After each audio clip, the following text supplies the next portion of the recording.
এবার আসেন কোরআনের সাথে সম্পর্ক রাখলে লাভ কি, মর্যাদা কি। এতক্ষণ তো কোরআন হাদিস রিলেটিভ কিছু কথা বললাম, এবার একটা কিচ্ছা শোনাই, কাহিনী শোনাই। শুনবেন তো? জোরে বলেন শুনবেন তো? লম্বা সময় নেব না, এদিক সেদিক ঘোরাফেরা যারা করছেন চলে আসেন, কিছুক্ষণের মধ্যে 11টার মধ্যেই প্রধান বক্তা চলে আসবে।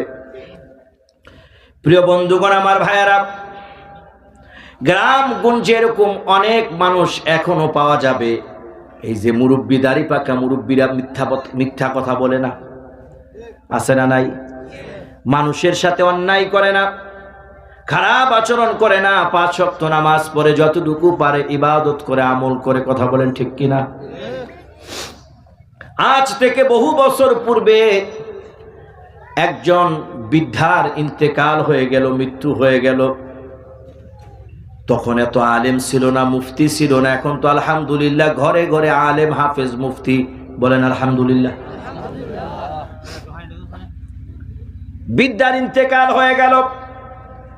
প্রতিবেশী একজন গ্রামের কোন রকম মাওলানা এসে গোসল করালেন, কাফন পরালেন, দাফন করবেন, জানাজা হবে। জানাজা পরে দাফন করা হলো। কিছু সময় যাবার পরে, কিছুক্ষণ পূর্বে যেই মুরব্বীকে দাফন করা হলো, তার কবর থেকে সুঘ্রাণ বের হচ্ছে। বলি সুবহানাল্লাহ। অনেকের কবর থেকে কিন্তু এরকম সুঘ্রাণ বের হয়, আল্লাহ তাআলা নজির রেখে দিয়েছে। জি দেখছেন, মুরব্বী বলছেন। তার কয়েকটা উদাহরণ আমি দেই। আমি বলেছি বাস্তবতার সাথে কিন্তু আমি কথা বলবো। আপনি যান, নেটে সার্চ দেন, বেশি দূর যাচ্ছি না, কুমিল্লা ময়নামতি ক্যান্টনমেন্টে একজনকে দাফন করা হয়েছে, যিনি মুক্তবে পড়াতেন, পরবর্তীতে মাদ্রাসায়, মসজিদের মুয়াজ্জিন, ইমাম সব ছিলেন।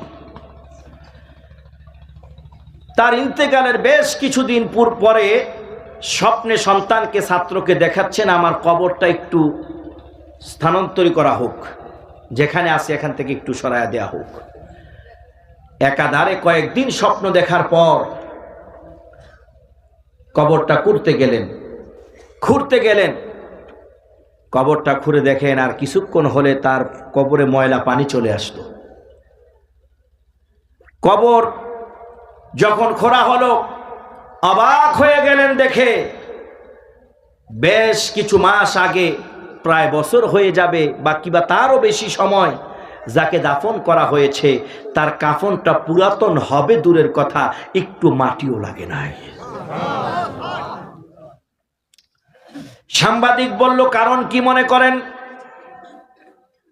বেঁচে থাকা অবস্থায় তার জীবনের কর্মগুলো কি ছিল বলেন? সন্তান বলেন, আমার বাবা সারাটা জীবন দেখেছি কোরআনের খেদমত করেছেন, ছাত্র তৈরি করেছেন, কেউ টাকা দিলে নিয়েছেন, না দিলে ব্যাপারে কারোর কাছে জোর জবরদস্তি করেন নাই। আজান দিয়েছেন, ইমামতি করেছেন, কোরআনের খেদমত করেছেন, কোনোদিন বিনিময়ের আশা করেন নাই।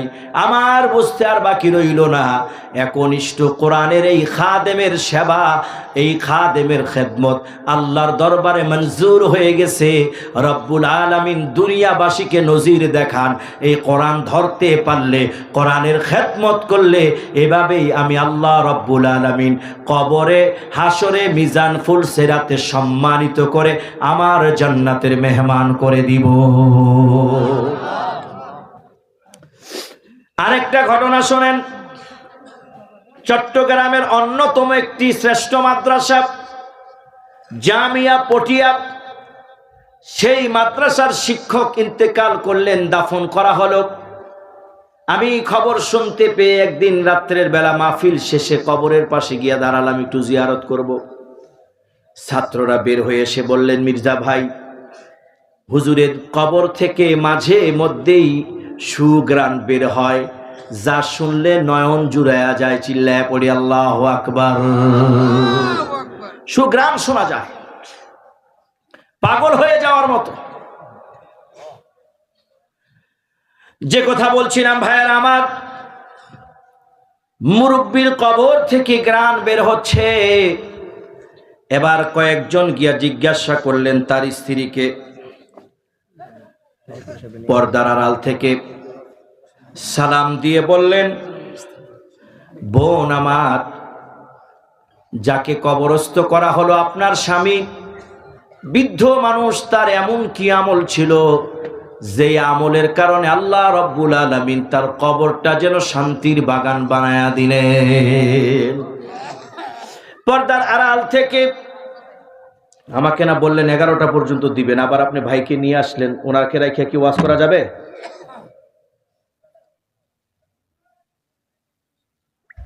সময় না দিতে বললে দাওয়াত লাভ কি? 9 ঘন্টা জার্নি করে কি না তামাশা করতাম আইছি নাকি?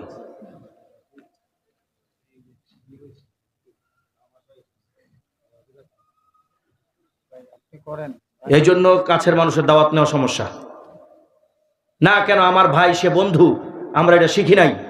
সে আলেম, সে আজকের প্রধান অতিথি, তার সম্মান আছে, মর্যাদা আছে, সারা বাংলাদেশে ওয়াজ করে। আপনি কেন নিয়ে আসলেন? আমাকে বললেন না কেন? আপনার টাইমেই তো আমি আসি, আপনি আমার উঠে দিলেনই তো 10টার পরে, বললেন 11টা পর্যন্ত আপনার টাইম। এখন 11টা বাজতে 15 মিনিট বাকি, আপনি প্রধান বক্তা নিয়ে আসছেন।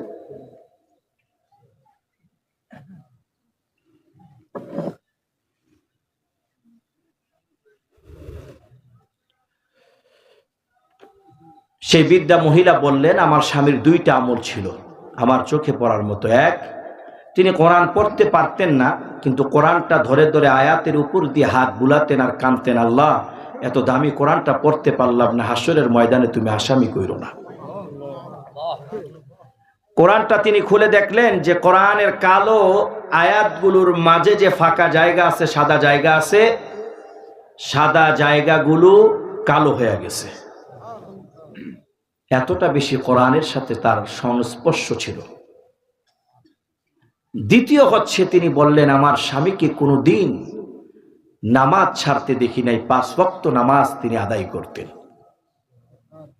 আজকের যে আয়াত পড়লাম আমার ভাইয়েরা, ওয়াজটা মিলাইয়া দিয়ে যাচ্ছি, সুন্দর কথা কিছু ছিল। মনে আছে আনকাবুত সূরা 45 নং আয়াত, আল্লাহ বলছেন, রাসূল আপনি পড়ুন যে আপনার উপরে নাজিল করা হয়েছে, সালাত কায়েম করুন, নিশ্চয়ই নামাজ মানুষকে অশ্লীল ও মন্দ কাজ থেকে বিরত রাখে। ওয়ালা যিকরুল্লাহি আকবার, আল্লাহর স্মরণই হচ্ছে সবচেয়ে বড় স্মরণ।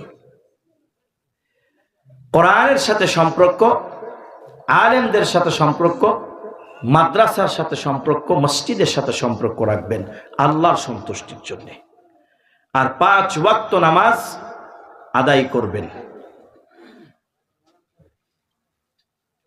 এই যে শীতের মৌসুম, এটা বলা হয় যে আমলের বসন্ত।